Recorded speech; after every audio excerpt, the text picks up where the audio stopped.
Our future depends on our wastewater and drinking water professionals. And then our broad vision is to follow the science, follow the law, be transparent, advance justice and equity. And all of those things are important. We cannot do it alone. We need all of the wastewater professionals, whether it's an engineering company, whether it's the person operating wastewater treatment plant, whether it's the finance person that is helping arrange the dollars that make the improvements to a water system affordable.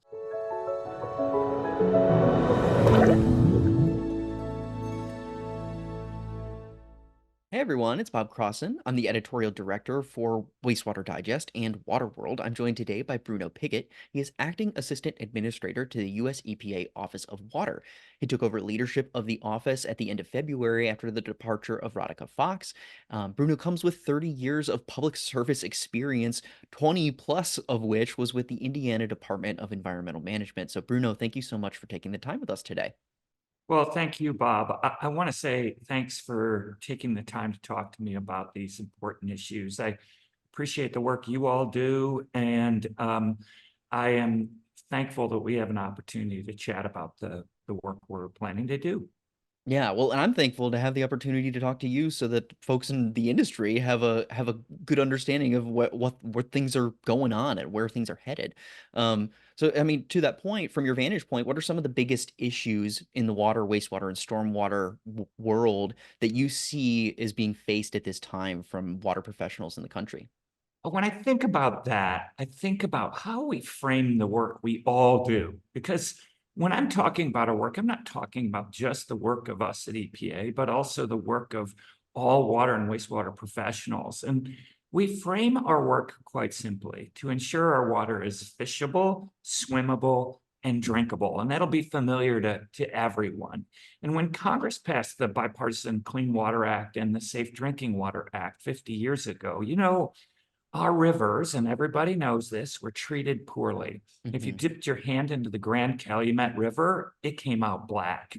The Cuyahoga River caught fire. Pollution could be seen and smelled in our Hmm. waters, and we measured pollutants in pounds.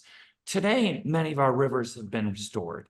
The Grand Cal now supports salmon, for example.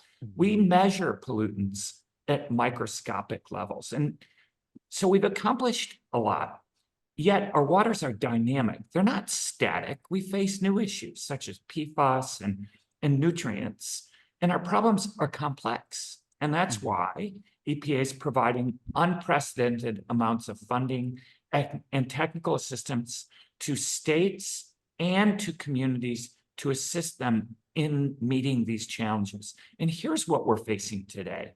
We're facing the work necessary to protect public health from emerging contaminants like PFAS in their drinking water, changing health outcomes for children in thousands of communities by getting the lead out of the remaining 9 million service lines throughout the country, protecting our waters from excess nutrients that are causing harmful algal blooms, whether it's in Lake Erie, whether it's in the Gulf of Mexico or Lake Okeechobee in Florida, and dealing with extreme water events like flooding or drought and water shortages brought on by climate change.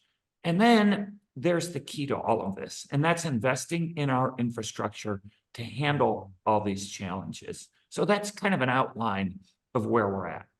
Yeah. There seems to be a lot of like very big things that we're working on in the water sector. Yeah. It's not, while we are dealing with minutia in a lot of ways, you talk about this infinitesimally small thing that we're worried about.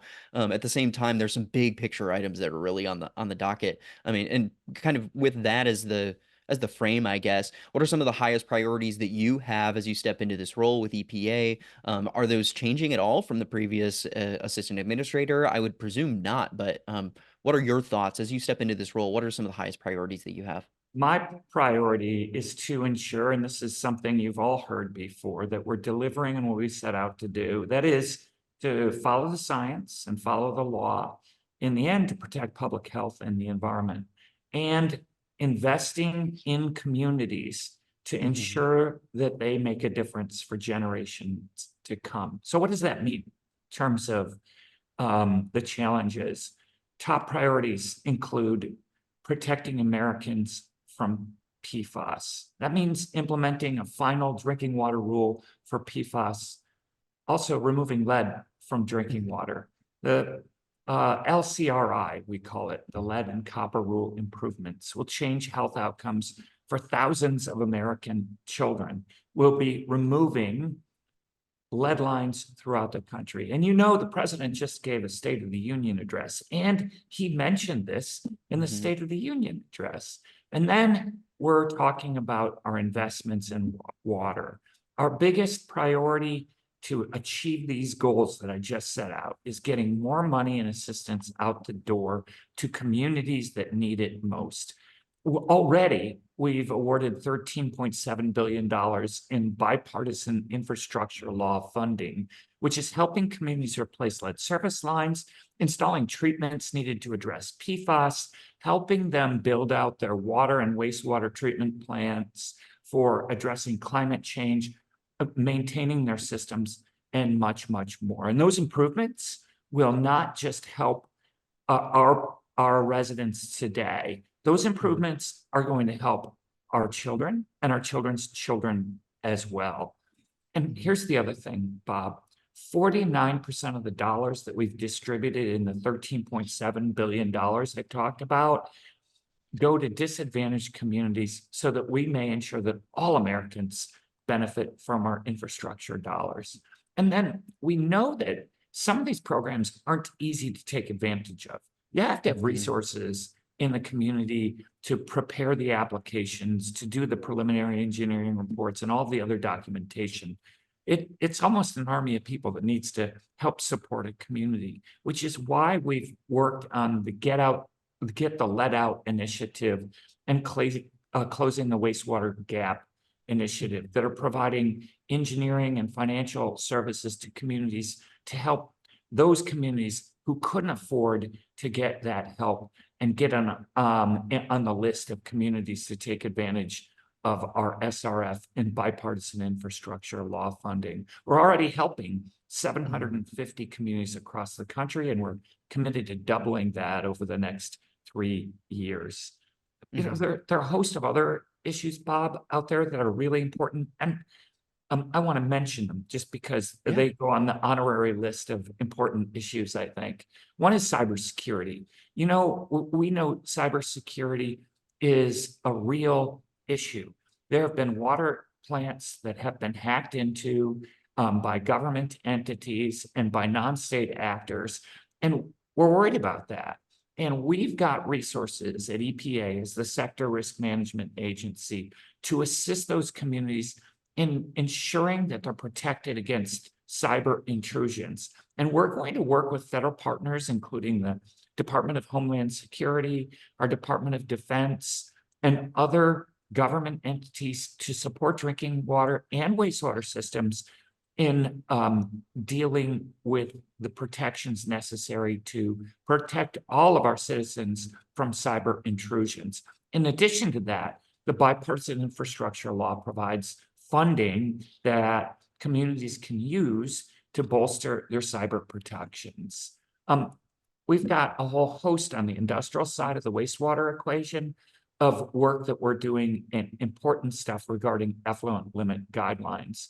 Harmful algal blooms are occurring across the nation. And I mentioned Lake Okeechobee, the Mississippi River Basin, and the Great Lakes as water bodies that have had problems with this. We've got to tackle those problems, and we're working together with our folks in the agricultural community and municipalities to deal with those issues. And there's a whole host of others I could go into, but those are at the top of the list. Yeah. Like I said, no shortage Yeah. no shortage of things that need to be tackled. And I think that when I hear what you're saying, I get a glimpse of kind of the vision that you see for the future of water. Could you elaborate on that vision? Like, what do you see as the future of the water industry? What does that vision look like to you? Well, first of all, I think the future of the water industry is in really good hands. The number of wastewater professionals that I've worked with, the experience and the knowledge that they have is tremendous. And we've tackled huge challenges in the past. Who would have thought that some of the water bodies that were listed as areas of concern in the Great Lakes areas would ever be brought back? And they're coming back, and they're coming back strong. So our future depends on our wastewater and drinking water professionals, and we are suited to ensure that we continue to ensure that they have the training in place, and they have the education needed to fully understand and tackle the problems before us. We are also working to ensure that we promote efforts to provide more resources to communities to develop their leaders into the people that will run our wastewater systems and our drinking water systems in the future. And then our broad vision is to follow the science, follow the law, be transparent, advance justice and equity. And all of those things are important. We cannot do it alone. We cannot do it ourselves. We need all of the wastewater professionals, whether it's an engineering company, whether it's the person operating wastewater treatment plant, whether it's the finance person that is helping arrange the dollars that make the improvements to a water system affordable, working together, rowing in the same direction. And, I've worked in this industry, as you mentioned at the beginning, for decades. And what I do know is that we do row in the same direction, and that direction is improving our water systems. Now, I know, and you know, that there are new problems that come up all along the way. We don't know what we'll face, but what I do know is that the people who are in place today are better prepared than ever before to tackle the challenges of the future. What's the new PFAS? I can't say. We're dealing with PFAS today. We're going to have improvements in place. We have the lead and copper rule, which will make a huge difference in the delivery of clean and safe water to people's homes. And when we tackle those problems, there will be something new that we understand we need to do. If we work together, I am sure we'll be able to tackle all of those new problems that we haven't anticipated today. So in your role now, leading the Office of Water, how do you feel you can impart that vision to the industry? What role do you think you play that now with the position that you currently hold? Well, I think part of the role I play is the ability to get out and work with our states and communities. As a person who's been an elected official, I understand what it's like to request funds from your ratepayers to improve your facilities. I understand how that's received oftentimes in the community. I also understand what it's like to be a state government official that is tasked with implementing the policies that are set in Washington. And I also understand about the financing aspect of this because I ran a state revolving fund program. My hope is that I can use all of those experiences and the relationships I've built over the past decades to ensure that we make progress to tackle the new issues that come up. And I think I'm suited to do that given the experience I've had in all these areas. And I also owe the wastewater professionals I've worked with over the years a big thank you for the guidance, the training they provided me. And I look forward to also helping those people that are up and coming in the industry understand what I've seen in the past. So looking forward to working with the people that are in place today, sharing my experiences. Also, it helps me, I think, understand how we implement rules that we put in place here in Washington, D.C., and how states will be required to respond to those new policy choices. Well, thank you so much, Bruno. I really appreciate you taking the time today. Is there anything else that you wanted to discuss or to mention before I let you go? Well, there's so much, Bob, but We talked about a lot of it already. It's crazy that there's more. I do want to say something I think is really important.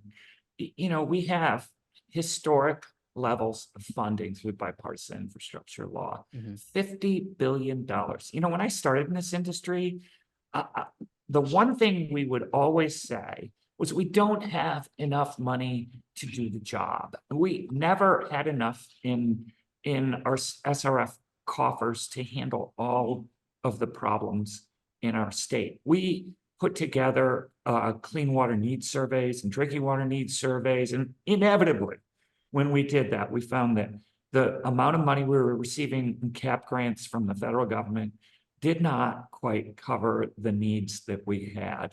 But today, we face a wholly changed outlook financially. We have $50 billion devoted to improving our water and wastewater systems. As I mentioned, we've got $13.7 billion delivered to states to assist communities throughout the states. We are going to see more and more successes, more and more improvements at water and wastewater facilities throughout the country as those dollars are turned into hard and soft and green infrastructure. And as more money is awarded, more construction continues, more jobs will be created, more systems will be up to date. And here's the thing that you and I both know about our water and wastewater stuff. It's not that those improvements just help residents in their homes today. It helps their children. It helps their children's children, and it's going to help communities across the country. We have witnessed improvements in waters over the past 50 years, whether it's under the Safe Drinking Water Act or the Clean Water Act. And now we have an opportunity to make such a big difference in the new challenges we face and prepare ourselves to deal with those challenges, because the Biden-Harris administration has provided this $50 billion in funding, and communities are getting out there and implementing it. So really, I suppose this is a big thank you to the water sector professionals for your work, your passion, your commitment. And I just want to say how proud I am and how thankful I am to be a member of this august group of people that are making a difference for all Americans. Mm-hmm. Yeah, it's generational infrastructure, It is. right? It really It's is. like a once in a generation funding boon that while we don't necessarily see all of it right now, in 5 years we're gonna look back and be like, and this is gonna last us another 30, 50 years Yes. even. Yes. Think about that. My children are 21, 25, and 27. So they're going to benefit from these Mhm. improvements. And before you know it, they're going to have children of their own. So my grandchildren will be benefiting from these improvements as well. And that's why it's so important actually to make progress and eliminate the lead from our water systems across the country and do it expeditiously. You know, the president in his State of the State now, each time over the past three State of the Unions, I'm sorry, has, said we're going to get the lead out. He's provided funding to do it, and we're putting in place the rule to make sure it happens. Yeah. Well, thanks so much, Bruno. I really appreciate you taking the time with me this Yeah. morning. My pleasure, Bob. It's really great. You're talking to us at a really great time. 50 years of celebration of the Safe Drinking Water Oh Act. yeah. Yeah, so it's a big thing. And 50 years from now, we'll be celebrating 100, and somebody will be sitting here and talking about how lucky they were that we invested in our water and our wastewater resources at this time. Yeah, two important years back to back for EPA, Clean Water Act and Safe Drinking Water Act. Absolutely. Absolutely. Well, thank you for your time. Appreciate it. Thank you, Bob. Appreciate it.